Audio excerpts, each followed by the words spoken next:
এক গ্রামে এক ভূত থাকত। সে ছিল খুবই দুষ্ট। গ্রামের লোকজন রাতে একা যেতে ভয় পেত। ভূতের ভয়ে লোকজন সন্ধ্যার পর বাড়ি থেকে বের হতো না। ভূতের নাম শুনলেই বাচ্চারা কাঁদতে শুরু করত। একদিন এক সাহসী ছেলে তার কাকার বাড়িতে বেড়াতে এল। তার নাম ছিল সুমন।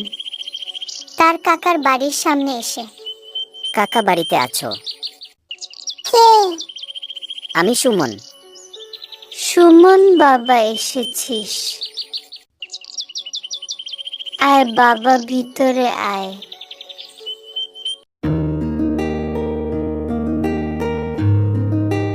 কে, সুমন নাকি? হ্যাঁ, আমি। তোমরা কথা বলো, আমি খাবার নিয়ে আসি।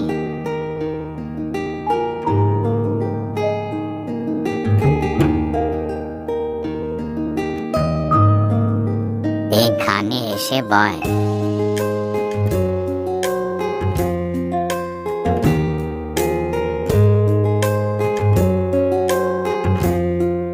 শোন বাবা, রাতে ঘর থেকে বের হবি না। কেন কাকা, কি হয়েছে? রাতে জঙ্গল থেকে এক ভয়ানক ভূত আসে। কেন, তোমরা কিছু করতে পার না? ভূতটা খুবই শক্তিশালী, তার সাথে লড়াই করা সম্ভব না। কিন্তু তুমি যদি সাহসী হও তাহলে তাকে বন্ধু বানাতে পার। সুমন তার কথা শুনে রাতে একা জঙ্গলে গেল। সে একটা গাছের নিচে বসে ভূতের জন্য অপেক্ষা করতে লাগলো। হঠাৎ ভূত দেখা দিল। সুমন ভয় পেল না, বরং ভূতকে বলল, কি চাও তুমি? আমি একা খেলার সাথী চাই। সুমন রাজি হলো।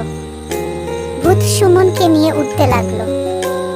সুমন ভয় পেয়ে গেল, কিন্তু ভূতকে কথা দিয়েছিল গ্রামের উপর দিয়ে উঠলো, নদীর উপর দিয়ে উঠলো, জঙ্গলের উপর দিয়ে উঠলো।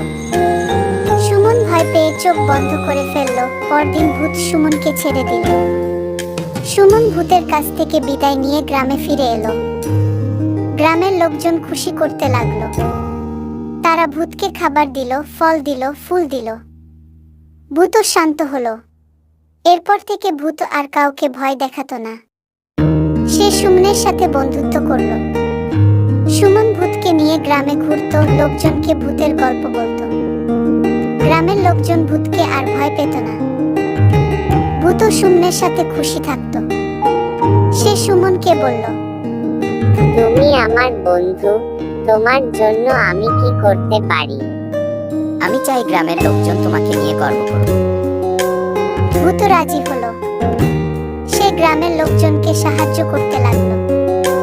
ভূত ফসল ফলাতে সাহায্য করলো, নদীর পানি পরিষ্কার করলো, গ্রামের রাস্তা ঠিক করলো। গ্রামের লোকজন ভূতকে নিয়ে খুশি হলো। তারা ভূতকে ধন্যবাদ দিল। ভূত সুমনের সাথে খুশি থাকলো। আমাদের এই ভিডিওটি যদি ভালো লাগে তাহলে এই চ্যানেলটি সাবস্ক্রাইব করে দিন এবং পাশে থাকা বেল আইকনটি টিপে দিন। ধন্যবাদ।